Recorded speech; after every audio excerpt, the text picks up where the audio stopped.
आवाज़ अजीब हद तक सर्द थी। ज़ैन ने उसे बाइक पर बिठा लिया।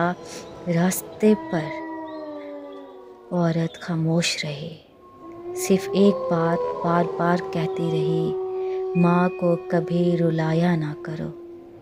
ज़ैन को अजीब सा खौफ महसूस होने लगा। अचानक उसे एहसास हुआ बारिश इतनी तेज़ थी मगर औरत के कपड़े बिल्कुल खुश्क थे। उसका दिल ज़ोर से धड़का। वो पीछे मुड़ा और उसकी चीख निकल गई। औरत का चेहरा बिल्कुल सफ़ेद था, आंखें स्याह और होंठों पर खौफनाक मुस्कुराहट।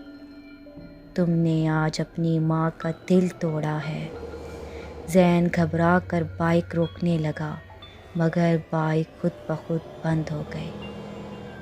सड़क के बीच अंधेरा और गहरा हो गया। तभी औरत ने आहिस्ता से उसके कान के करीब कहा, क्या तुम जानते हो आखिरी बार तुम्हारी माँ ने क्या कहा था? ज़ैन के हाथ कांपने लगे। क्या कहा? औरत की आवाज़ भारी हो गई। मेरा बेटा बस घर वापस आ जाए। अचानक ज़ैन का फ़ोन बजने लगा। स्क्रीन पर पड़ोसी का नंबर था। कांपते हुए उसने कॉल उठाई। ज़ैन जल्दी आओ, तुम्हारी अम्मी को हार्ट अटैक हुआ है। ज़ैन के जिस्म से जैसे जान निकल गई।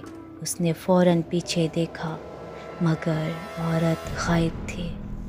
सिर्फ बाइक की पिछली सीट पर पानी से लिखा एक जुमला था, माँ की कदर उनके जाने से पहले किया करो। ज़ैन पागलों की तरह घर पहुँचा। घर के बाहर लोगों का हजूम था। उसके कदम लरझने लगे। वह अंदर भागा। उसकी माँ ज़मीन पर लेटी हुई थी, आंखें बंद, चेहरा खामोश। ज़ैन ज़ोर ज़ोर से रोने लगा। अम्मी उठ जाएं, प्लीज़, मैं घर आ गया हूँ, देखें मैं आ गया। मगर अब बहुत देर हो चुकी थी। उस रात के बाद ज़ैन की ज़िंदगी बदल गई।